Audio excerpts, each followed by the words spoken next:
One moment, it felt like just another glossy headline about a perfectly packaged power couple. In the next moment, George Conway blew the lid off a conversation that clearly was not meant to see daylight. Then, Donald Trump reacted like someone whose spotlight flickered, whose patience snapped, and whose carefully maintained composure decided to take the afternoon off. The volume in the room seemed to double. The internet instantly turned chaotic. And that picture-perfect, carefully curated mystery around Melania suddenly looked unsteady, wobbling on designer heels in real time in front of millions of people who had not been warned it was coming. So what exactly did Conway say that triggered this level of disorder? Because whatever it was, it wasted no time detonating right in the middle of the narrative and leaving everyone scrambling to figure out where the smoke was coming from. Nobody had Melania Trump appearing on camera to deliver a direct prepared statement about Jeffrey Epstein on their prediction list for the week. The media looked stunned. Audiences looked stunned. Even professionals whose entire careers revolve around analyzing political confusion had to pause and collect themselves for a moment before they could begin explaining what they had just watched. New York Times, AP,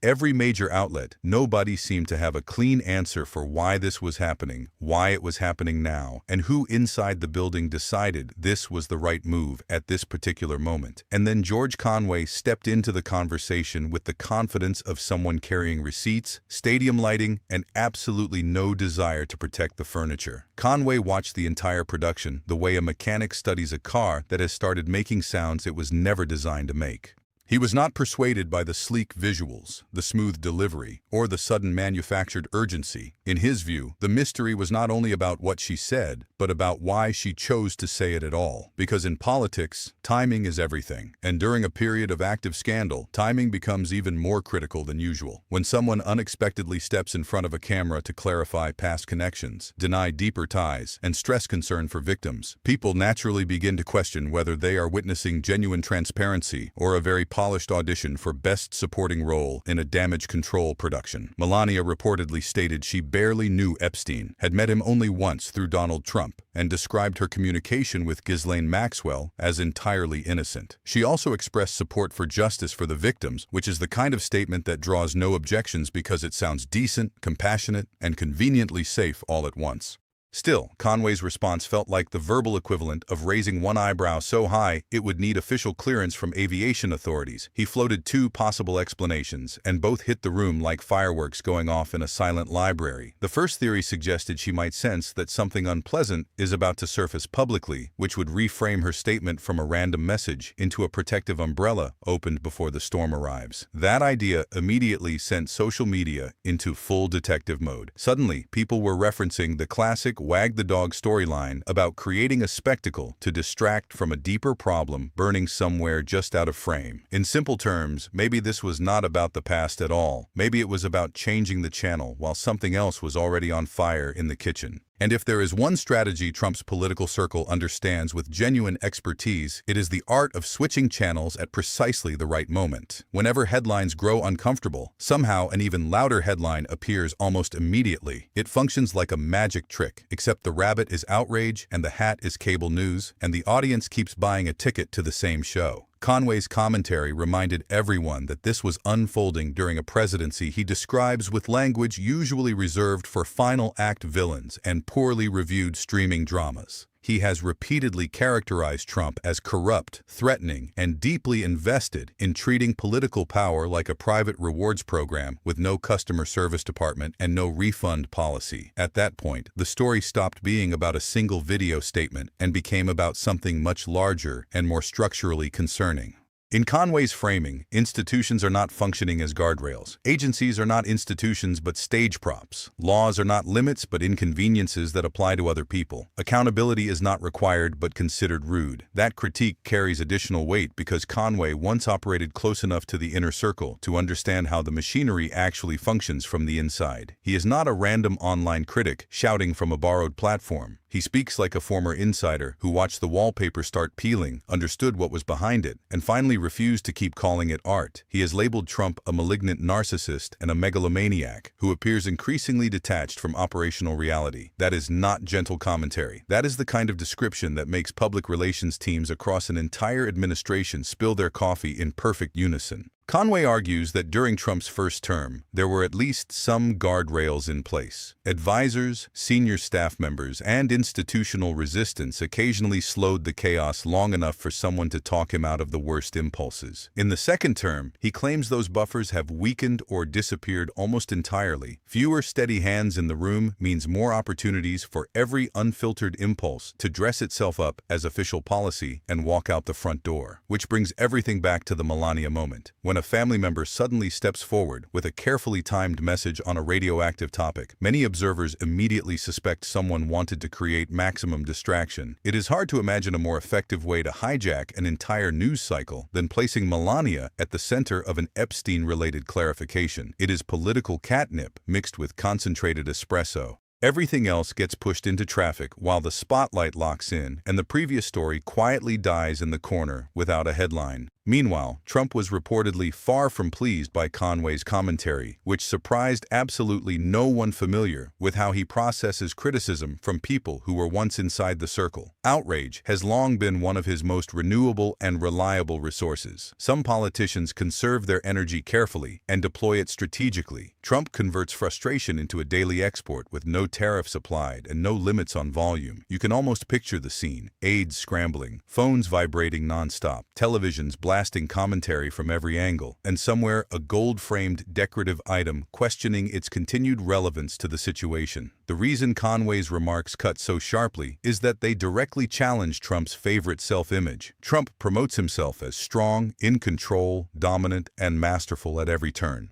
Conway responds with a portrait of insecurity, fragility, and a man constantly chasing applause while insisting applause is chasing him. The contrast is brutal because it reframes every explosive reaction not as strength but as confirmation of exactly what is being described. Conway also argues that Trump does not treat truth as something fixed or meaningful. Instead, truth becomes whatever is most useful in that particular moment. If praise helps, then praise becomes truth. If denial helps, then denial becomes truth. If contradiction helps, then yesterday conveniently disappears without an official announcement. It feels less like a coherent philosophy and more like a weather vane that happens to control a social media account and a press office. So when Melania steps forward to clarify something from years ago, Conway sees less genuine sincerity and more strategic forecasting.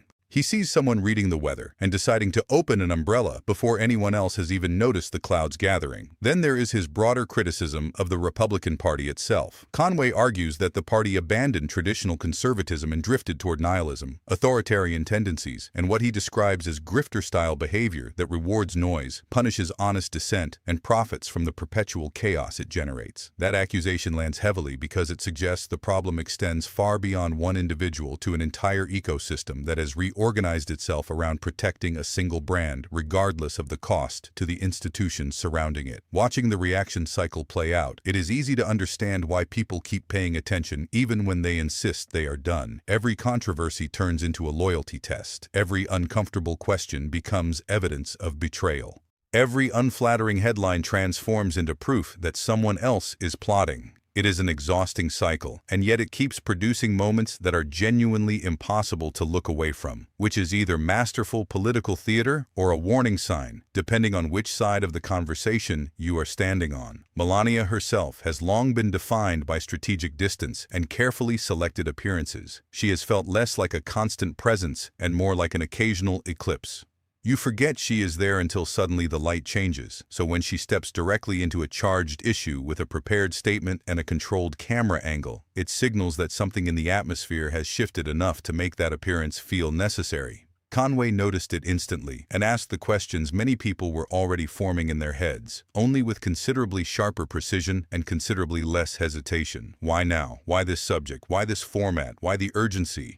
Why the carefully arranged seriousness around a topic that had not been dominating that day's headlines before she stepped in front of the camera? Those are not wild conspiracy theories. They are communication questions. And modern politics runs almost entirely on communication strategy, message discipline, and the understanding that in an era of instant clips and real-time analysis, every appearance is also a statement about what is or is not happening behind the scenes. Trump supporters would argue that critics perpetually overanalyze everything and turn routine statements into elaborate coded novels. That is a legitimate point worth acknowledging. Critics, however, would respond that when the smoke machines are always running at full capacity, people naturally look backstage for mirrors. Regardless of where someone stands politically, the spectacle itself was impossible to dismiss. And Trump reacting with visible anger after Conway's comments only intensified the spotlight on the very thing the reaction was presumably meant to redirect attention away from. Nothing validates a sharp critic faster than an explosive public response. A calm, measured reply can soften the impact of even the sharpest commentary, but fury advertises it. Conway throws the match, and the reaction supplies the fireworks and the audience. That pattern has followed Trump for years, across countless cycles of provocation and response. Opponents provoke, Trump erupts, and the eruption inevitably becomes the bigger headline, which then becomes the new story, which then requires a new response, and the cycle restarts at full volume.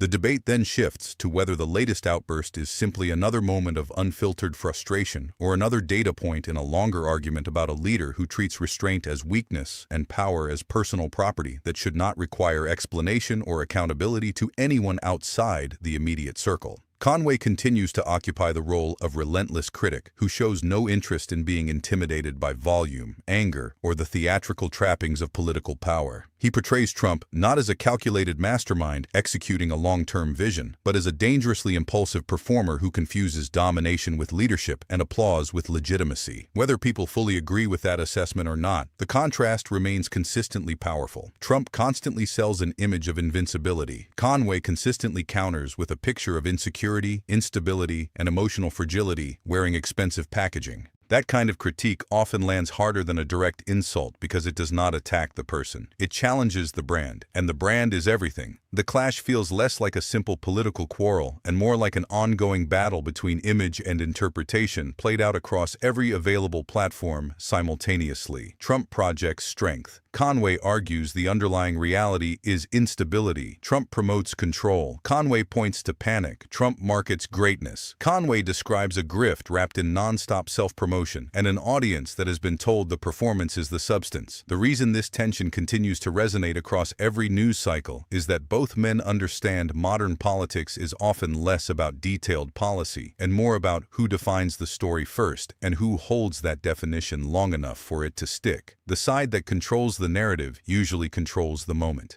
And the side that loses control of the narrative usually responds by getting louder, which only makes the situation more interesting for everyone watching from a safe distance. The Melania episode sits inside that larger battle perfectly. A polished image steps in front of cameras to tidy up an uncomfortable storyline. While outside the frame, critics warn that the deeper problem is the system that keeps generating endless new storylines in the first place. It almost plays like a film, except the credits never quite arrive, and every week brings a new episode that somehow manages to be both exhausting and genuinely impossible to ignore, which at this point might be the most accurate description of the entire era.